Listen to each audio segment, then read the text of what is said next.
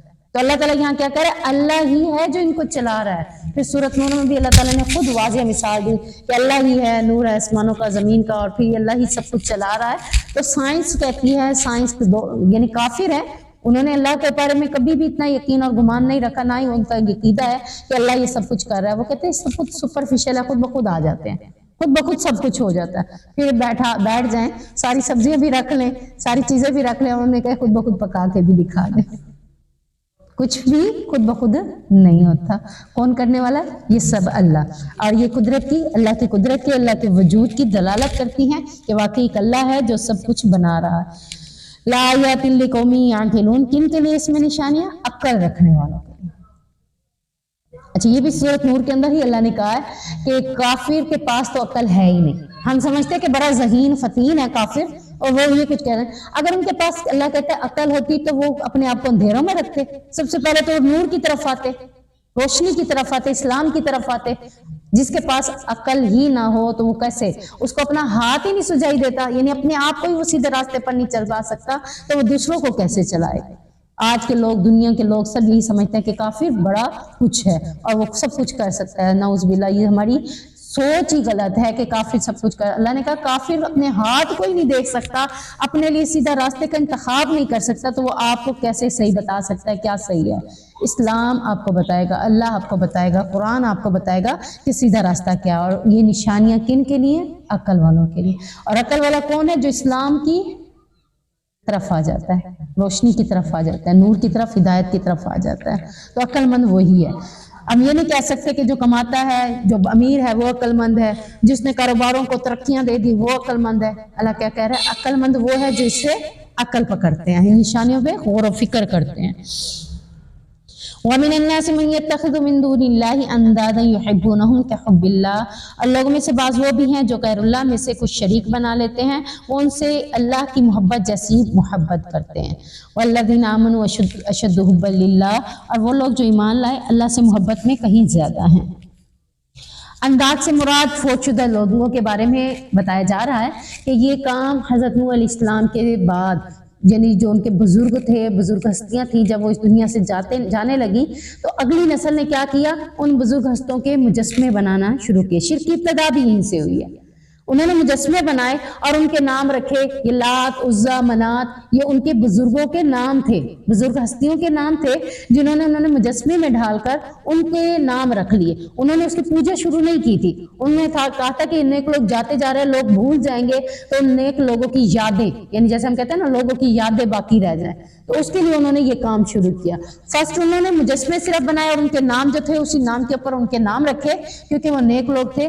اگلی نسل نے کیا کیا؟ ظاہر ہے انہوں نے ایک کام کیا تو اگلی دو ہاتھ آگے ہی ہوتی ہے، اگلی نے اس کی پوجا پاٹ شروع کر دی اور یہیں سے ہی شرک کی ابتدا بن گئی۔ تو یہ دراصل لات، عزا، ودا، سوا، یغوث، یعوق، یہ سورۃ نوح میں آتا ہے، 29ویں پارے میں سارے نام آتے ہیں، عربی کے اندر ہی لفظ آتے ہیں۔ تو اللہ تعالیٰ کہہ رہے ہیں یہ سب کون تھے؟ نیک بزرگ تھے ان کے، جن کے انہوں نے مجسمے بنا کر ان کے نام رکھ دیے تھے، اور وہ انداز سے مراد انہیں کو ہی کہا جا رہا ہے کہ وہ اس کو اللہ کے ساتھ کیا کر دیا؟ انہوں نے شریک بنا دی۔ اور پھر اب اللہ تعالیٰ یہ کیا کہہ رہے ہیں کہ وہ غیر اللہ میں سے کچھ شریک بنا لیتے ہیں، یعنی ان کو اللہ کے ساتھ، غیر اللہ کے ساتھ شریک بھی بنا دیا، اور پھر اس کے ساتھ کیا کیا؟ محبت وہ کرنا شروع کر دی جو محبت انہوں نے اللہ سے کرنی تھی، وہ محبت انہوں نے ان کو دے دی۔ اور اس کے بعد اللہ تعالیٰ کہہ رہے ہیں وہ لوگ جو ایمان لائے وہ اللہ سے محبت میں کہیں زیادہ ہیں۔ اب یہاں سے ہمیں پتہ چلتا ہے کہ اللہ کی محبت اگر دل میں نہیں ہے، کسی اور چیز کی محبت اگر دل میں ہے، تو تب بھی ہم کیا کر رہے ہیں؟ شرک کر رہے ہیں۔